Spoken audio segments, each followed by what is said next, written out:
Now we are going to discuss the another problem in this change of variables. The question will be evaluate the following integral by transforming into the polar coordinates.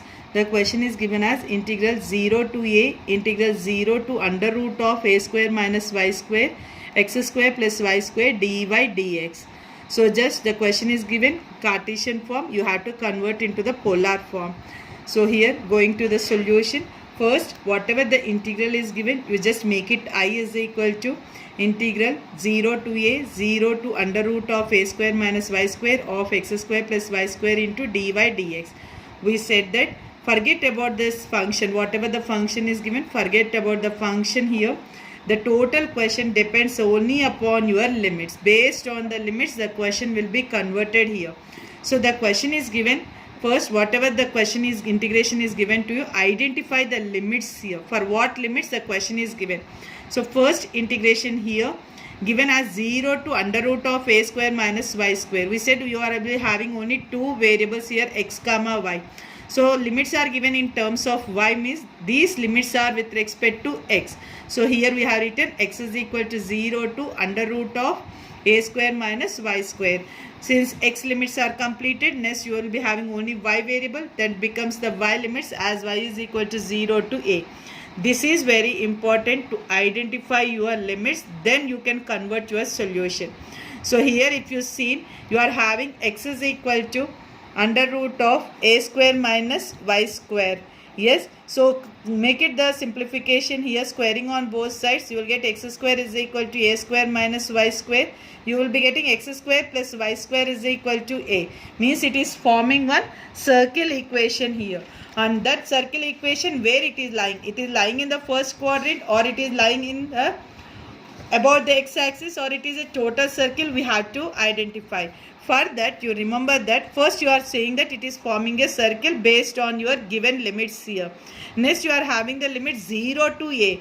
0 to, if it is infinity, then you will be saying it is lying in the first quadrant. Even if you are having 0 to a also, you will be saying that the given circle is lying in the first quadrant here. 0 to infinity for both the limits, as we discussed in the previous question.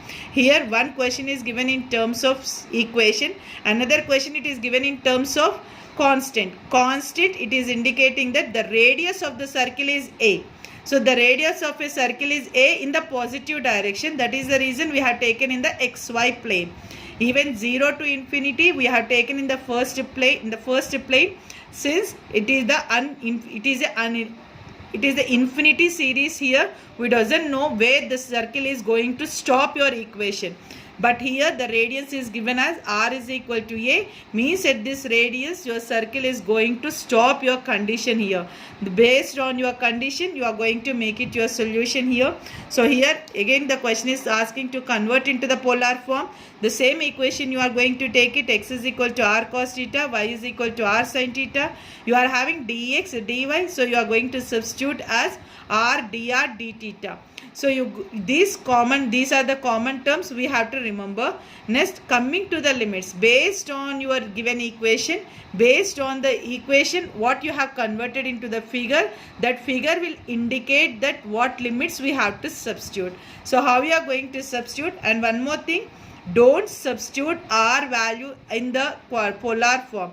Do not substitute r is equal to a. Since we are integrating with respect to r and theta, definitely x and y term should be in terms of r comma theta only. So here now we are going to calculate the limits here. How we are going to calculate the limits? The question is given r is equal to a, radius is given is r is equal to a, and your circle is passing through the, this is your radius for the half circle, and this radius is passing through the origin. So you are going to take it the limits as 0 to a. For r limits we are going to take it 0 to a, and this is your x-axis, this is your y-axis.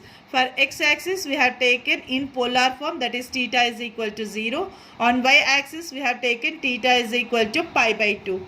Since the radius is lying in the first circle, or you can say r is there, a is the positive value, so you can say that it is lying in the first quadrant here. So your theta value becomes 0 to pi by 2. That is what we have written here. Since the x square plus y square lies in the first quadrant, then the limits of r comma theta are given by r is equal to 0 to a, theta is equal to 0 to pi by 2. Now we are going to substitute equation 2, equation 3. That is your x value, y value, dx, dy and respective limits in the given question. When you are substituting in your given question, we will be writing like this. I is equal to r is equal to 0 to a, theta is equal to 0 to pi by 2. In place of x, we have substituted r cos theta whole square. In place of y, we have substituted r sin theta whole square. In dx, dy, we have substituted r into dr d theta. Just you substitute your x value, y value, r, dr, d theta in the given question. That's all. You simplify your equation. On simplifying your equation, we got I is equal to integral r is equal to 0 to a, theta is equal to 0 to pi by 2, r cube into dr d theta. These two limits are constant. You can integrate with any one of the first value. So here I have integrated with respect to theta. So we have taken r terms as constant out of the integration. So I is equal to r is equal to 0 to a, integration theta is equal to 0 to pi by 2 d theta. We have collected theta limits and respective values of theta as 1 r cube dr. Now you integrate with respect to d theta, you will be getting theta. Apply the limits, upper limit minus lower limit. On simplifying, we get I is equal to pi by 2 integral r is equal to 0 to a r cube dr. So here we have to integrate with respect to r.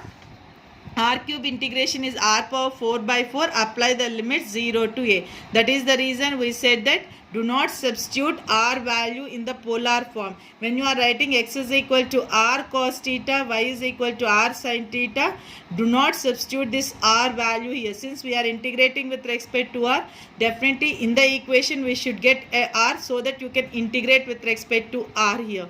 And then apply the upper limit minus lower limit. On simplifying, we get I is equal to pi a power 4 by 8.